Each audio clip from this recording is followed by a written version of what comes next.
time somebody says, hey, what can I do to help point my wife to Jesus? Both believers, but just trying to reflect that and, model that. What's something you could do? If I could say anything to dads in this territory, if we serve a God who came to earth and took on limitation and admitted limitation, Father, let this cup pass before me.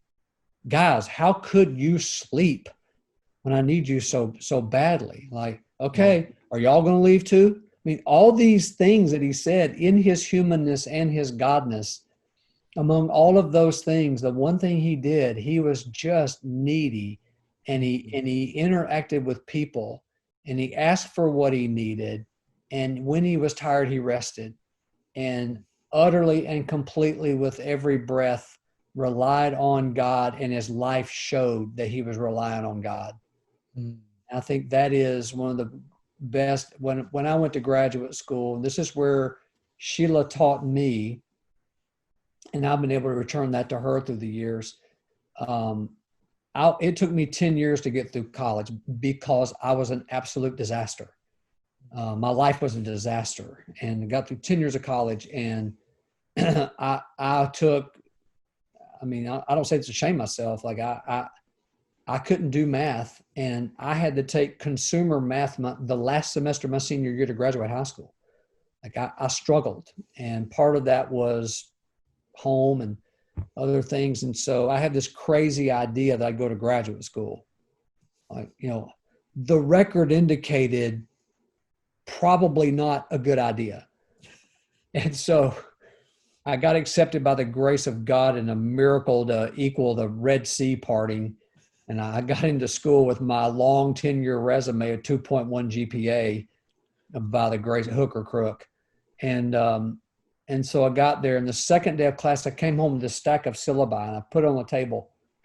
And I'd just come from a freight dock a month earlier in Conyers, Georgia, sitting in Fort Worth, Texas, with a stack of syllabi on the table, a graduate student.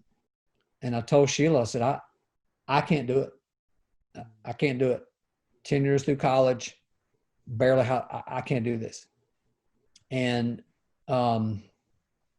she looked at me right square in the face, and she said, we packed up in Atlanta, Georgia, and we moved to Fort Worth, Texas, because God said to you, he had a plan. Seems like a bad idea to leave now. Well, when you put it that way, sounds like faith, so we stayed. And I only say this as a testimony to that conversation and the faithfulness of God. I finished graduate school with an above 4.0 GPA, and I've been in practice for 30 years. No one cares. They don't give a rip. But so I only say that to say her faithfulness. And so often I've been able to model to her, I'm going to lead us in a way that no matter what the odds say, no matter what the story suggests, no matter what experts would tell me, because experts would have told me, looking at the data, you better stick with trucking, son. You ain't made for grad school. And they would have all been, I would have missed the blessing of the hundreds of people that have trusted me with their lives through these years. I've missed the opportunity to be an elder and a pastor at Fellowship Bible Church. So that's a big, long story to say the one thing I want to continue to do is to model the neediness that Jesus modeled. Here is God in human flesh asking for help. So to me, the one thing I can do to point them is be real, be myself, be truthful.